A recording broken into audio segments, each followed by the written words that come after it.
ನಮಸ್ಕಾರ ಎಲ್ರಿಗೂ. ECI net ಅಂತೇಳಿ ಅಂದರೆ 2002ರ ವೋಟರ್ ಲೀಸ್ಟ್ ಬಗ್ಗೆ ತಿಳ್ಕೊಳ್ಳೋಣ ಅಂತೇಳಿ ಈ ವಿಡಿಯೋ ಮಾಡ್ತಾ ಇದ್ದೀನಿ. ಭಾಳ ಚೆನ್ನಾಗಿ ಕೇಳ್ತಾ ಇದ್ರು 2002ರ ಲೀಸ್ಟನ್ನು ಹೇಗೆ ತೆಗೆದುಕೊಳ್ಳೋದು ಅಂತೇಳಿ. ನೋಡಿ, ಚುನಾವಣಾ ಆಯೋಗದ ವೆಬ್ಸೈಟ್ಗೆ ಹೋಗ್ಬಿಟ್ಟು ಅಲ್ಲಿ 2002 ಅಂತೇಳಿ ನೋಡಿ ವೆಬ್ಸೈಟ್ ಓಪನ್ ಮಾಡಿ. ವೆಬ್ಸೈಟ್ ಓಪನ್ ಮಾಡಿದಾಗ ನಿಮ್ಗೆ ಕಾಣುತ್ತೆ. ಅದಾದ ನಂತರ ನೀವು ಅಲ್ಲಿ ಸೆಲೆಕ್ಟ್ ಡಿಸ್ಟಿಕ್ ಅಂತೇಳಿ ಸೆಲೆಕ್ಟ್ ಡಿಸ್ಟಿಕ್ ಹಾಕಿ, ನಿಮ್ಮದು ಯಾವ ಊರಾಗಿದೆ, ನಮ್ಮದು ಕೊಪ್ಪಳ ಹಾಕ್ತಾ ಇದ್ದೀನಿ. ಮತ್ತು ನಿಮ್ಮದು ಅಸೆಂಬ್ಲಿ ಯಾವುದಂತೇಳಿ ಅದನ್ನ ಹಾಕಿ, ಅಸೆಂಬ್ಲಿ ನಂಬರ್ ಇರುತ್ತೆ, ನಮ್ಮದು 69 ಅದನ್ನು ಹಾಕಿದ್ದೀನಿ. ಮತ್ತು ಇದು ನಮ್ಮ ಕ್ರಮ ಸಂಖ್ಯೆ ಪಾರ್ಟ್ ನಂಬರ್ ಯಾವುದು ಅಂತೇಳಿ ಅದೊಂದು ಗೊತ್ತಾಗಿದ್ರೆ ನೀವು ಡೌನ್ಲೋಡ್ ಆದ PDF ಅಂತ ಹೇಳಿದ್ರೆ ಬರುತ್ತೆ. ಸ್ವಲ್ಪ ಟೈಮ್ ತೊಗೊಳುತ್ತೆ, ಲೋಡ್ ಆಗಿ PDF ಓಪನ್ ಆಗುತ್ತೆ. ಅಲ್ಲಿ ನಿಮ್ಮ ಹೆಸರನ್ನು ಹುಡ್ಕೊತ ಹೋಗಿ ನಮ್ಮದು ಬಂದ್ಬಿಟ್ಟು ಕ್ರಮ ಸಂಖ್ಯೆ ಬಂದ್ಬಿಟ್ಟು 440 ಮತ್ತು 439 ಇದೆ, ನಮ್ಮ ತಂದೆ ಮತ್ತು ನಮ್ಮ ತಾಯಿದು. ಅದೇ ರೀತಿ ನೀವು ಕೂಡ ನಿಮ್ಮದು ಎಲ್ಲ ಕಡೆ ಹುಡುಕಿ ಯಾವ ಬೂತಲ್ಲಿ ನಿಮ್ಗೆ ಸಿಗುತ್ತೆ ಅಂತೇಳಿ ಗೊತ್ತಾಗುತ್ತೆ. 2002ರ ಲಿಸ್ಟ್ ಇದು, ನೀವು ಹುಡುಕಾಡಿದ್ರೆ ನಿಮ್ಗೆ ಸಿಗುತ್ತೆ.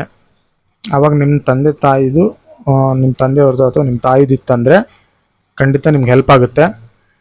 ಇದನ್ನು ನೀವು ಯೂಸ್ ಮಾಡಿಕೊಂಡು SIR ಫಾರಮನ್ನು ತುಂಬಲಿಕ್ಕೆ ಭಾಳ ಈಸಿ ಆಗುತ್ತೆ. ಇದನ್ನು ನೀವೆಲ್ಲ ಹುಡುಕಾಡಿ, ಮತ್ತು ನಿಮಗೆ ಗೊತ್ತಾಗಿಲ್ಲ ಅಂದರೆ ನಿಮ್ಮದು ಎಪಿಕ್ ನಂಬರ್ ಇರುತ್ತೆ, ಎಪಿಕ್ ನಂಬರಲ್ಲಿ ಹುಡುಕಾಡಿ ನೀವು ಇದನ್ನು ತುಂಬೋದು.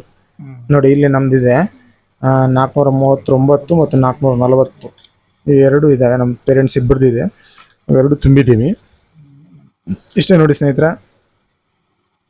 ನಿಮಗೂ ಕೂಡ ಈ ಮಾಹಿತಿ ಇಷ್ಟ ಆಗಿದ್ದರೆ ಎಲ್ರಿಗೂ ಶೇರ್ ಮಾಡಿ. 2002ರ ವೋಟರ್ ಲೀಸ್ಟ್ ಆವಾಗ 2002ರಲ್ಲಿ SIR ಆಗಿತ್ತು, ಮತ್ತು ಇವಾಗ ಆಗ್ತಾಯಿದೆ. ಬರೋಬ್ಬರಿ ಒಂದು 20-25 ವರ್ಷ ಆದ ನಂತರ ಆಗ್ತಾಯಿದೆ. ಎಲ್ಲರೂ ಕೂಡ ಇದನ್ನ ಯೂಸ್ ಮಾಡ್ಕೊಳ್ಳಿ. ಮತ್ತು ನಿಮ್ಮ ತಂದೆ ತಾಯಿಯ ವೋಟರ್ ಲಿಸ್ಟನ್ನು ನಿಮ್ಮ ಜೊತೆಗೆ ಮ್ಯಾಪಿಂಗ್ ಮಾಡ್ಕೊಳ್ಳಿ. ಮತ್ತು ಏನಾದರೂ ಡೌಟ್ಸ್ ಇದ್ದರೆ ಕಮೆಂಟ್ ಮಾಡಿ. ಇದು ಭಾಳಷ್ಟು ಜನರಿಗೆ ಹೆಲ್ಪ್ ಆಗುತ್ತೆ. ನೀವು ಇಲ್ಲಿ ಇನ್ನೊಂದು ಏನು ಬೇಕಂದರೆ ಇಲ್ಲಿ ಇದನ್ನು ಮರಿಬಾರ್ದು, ನೀವು ಕ್ರಮ ಸಂಖ್ಯೆ ಮತ್ತು ಭಾಗದ ಸಂಖ್ಯೆ ಅಂತ ಬರುತ್ತೆ, ಇಲ್ಲೇ ಸಿಗುತ್ತೆ ನಿಮಗೆ. ಇಲ್ಲಿ ನೋಡಿ, ಫಸ್ಟ್ನೇದು ಇದೆಲ್ಲ ಕ್ರಮ ಸಂಖ್ಯೆಯಲ್ಲಿ ನಿಮ್ಮದು ಕ್ರಮ ಸಂಖ್ಯೆ ಸಿಗುತ್ತೆ. ಆಮೇಲೆ ಇದು